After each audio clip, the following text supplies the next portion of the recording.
America's loneliest woman soon got thousands of visitors for strange hobby.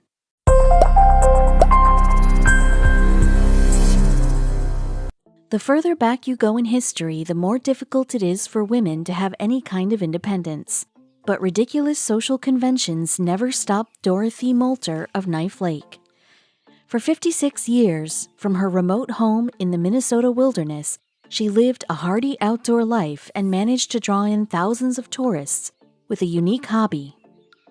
Few could believe exactly what she was doing way out there. Dorothy graduated from high school in 1927 and wasn't interested in following the limiting gender roles of her time. She went to nursing school in Chicago instead. These skills would serve her well in the future. 3 years later, she took a vacation that would forever change the course of her life. She visited the extremely remote Isle of Pines in Knife Lake. Nestled deep within the Superior National Forest, the picturesque location isn't for the faint of heart. Ely, Minnesota was the closest town, and it was 30 miles away. And it was a 15-mile canoe trip to the nearest road. As a Chicago resident, the area was alien to Dorothy, and she immediately fell in love. Back in the city, she tried to find nursing jobs but was thwarted by the Great Depression. Eventually, Dorothy spent larger chunks of time on the Isle of Pines, staying in the resort fishing camp managed by Bill Berglund. Bill noted Dorothy's passion for the resort and offered her a full-time job in 1934. For 14 years, she helped Bill run the camp until his death. Bill left the Isle of Pines resort to Dorothy, and at 41, she became the new owner. Dorothy settled into her life of solitude, helping tourists in the summers and hunkering down in her cabin during the brutal winter months. Living in the middle of the woods may have seemed uneventful, but Dorothy always kept busy. She spent a lot of time healing injured animals and tourists, from splintering broken limbs to removing embedded fish hooks. Dorothy's nursing degree was put to good use.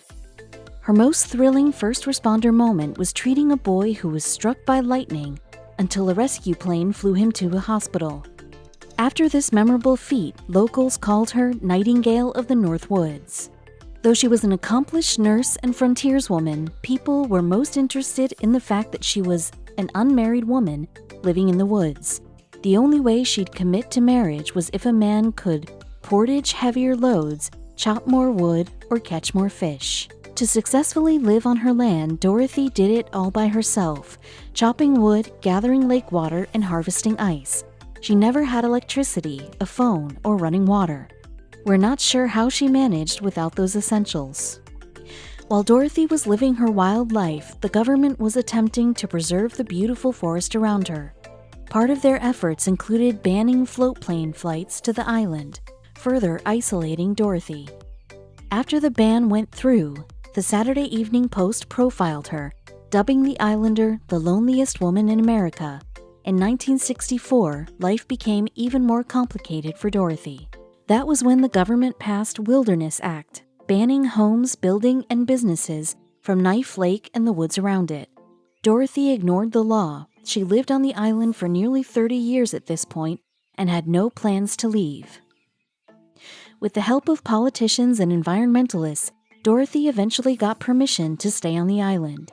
She was forced to shut down the resort, but that didn't stop her from engaging in her favorite hobby. When tourists and locals stopped by during their canoeing trips, Dorothy had a special beverage for all of them: root beer. She used to sell soda that was delivered by float plane and had to adjust once the plane stopped coming. Dorothy bought flavored syrup from Ely and a local Boy Scout base, mixing in yeast for carbonation and lake water in an 8-gallon ceramic pot. She joked that she used a canoe paddle to stir the mixture to add a touch of pine flavor. Bottling was easy. Dorothy collected glass soda bottles and filled them with her root beer. Her family and friends would come over for bottling and brewing parties over the summer.